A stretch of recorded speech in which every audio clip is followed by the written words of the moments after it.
તો આ તરફ વડોદરામાં શિક્ષણ વિભાગે બુદ્ધિનું પ્રદર્શન કર્યું છે। જર્જરિત સ્કૂલનું રંગરોગાન કરી અને તોડી પાડવાના આદેશ આપવામાં આવ્યા છે।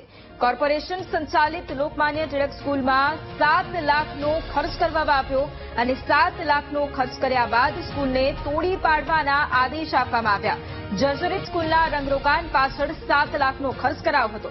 રંગરોગાન બાદ સ્કૂલને બંધ કરી અને વિદ્યાર્થીઓને અન્ય સ્કૂલમાં ખસેડવામાં આવ્યા। લાખોના ખર્ચ બાદ જર્જરિત ઇમારતને તોડી અને હવે નવી ઇમારત બનાવવામાં આવશે। જર્જરિત હોવા છતાંય સ્કૂલની ઇમારતને શા માટે રંગરોગાન કરાયું તે સવાલ છે। રંગરોગાનનો લાખો રૂપિયાનો ખર્ચ શું ભ્રષ્ટાચાર માટે કરાયો હતો?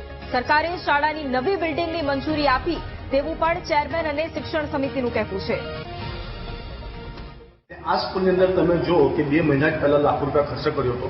અત્યારે વેકેશન થયા બાદ સ્કૂલ જે ઓપન થવાની હતી, જ્યારે મને જાણ મળી કે આ સ્કૂલ અત્યારે બંધ છે અને આના સ્કૂલના બાળકો બીજી સ્કૂલમાં શિફ્ટ કરવામાં આવ્યા, ત્યારે જાણ થઈ કે આ સ્કૂલ જર્જરિત હાલતમાં એનું સોઇલ ટેસ્ટિંગ કર્યું, જર્જરિત હાલતમાં જેવું ઓન પેપર આ વસ્તુ જાહેરાત થઈ। મારે એક જ વાત કહેવી છે કે જ્યારે કોઈ પણ સ્કૂલ જર્જરિત હાલતમાં થઈ તો એટલી બધી તમને ઉતાવળ શું આવી ગઈ કે તમને આટલો લાખો રૂપિયાનો ખર્ચો કરવો પડ્યો?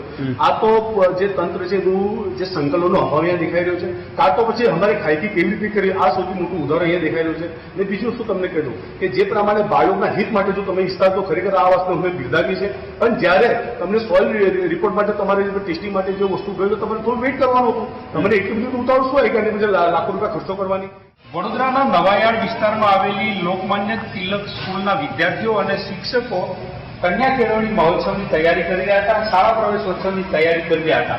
એ દરમિયાન જ એક નિર્ણય લેવામાં આવ્યો કે આ બિલ્ડિંગ જર્જરિત છે અને એને તોડી પાડવામાં આવશે, એટલે અહીંના બાળકો અને જે શિક્ષકો છે એમને અન્ય શાળામાં ખસેડવામાં આવ્યા છે।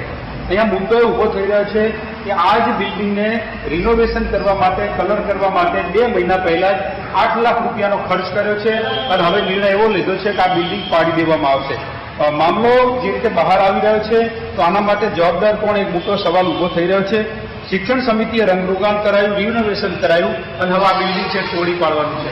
અત્યારે તો વિરોધ ઉઠી રહ્યો છે। આ સમગ્ર મામલામાં તપાસ કરવામાં આવે અને જે બેદરકાર છે એમના વિરુદ્ધમાં કાર્યવાહી થાય એવી પણ માંગ ઉઠી રહી છે।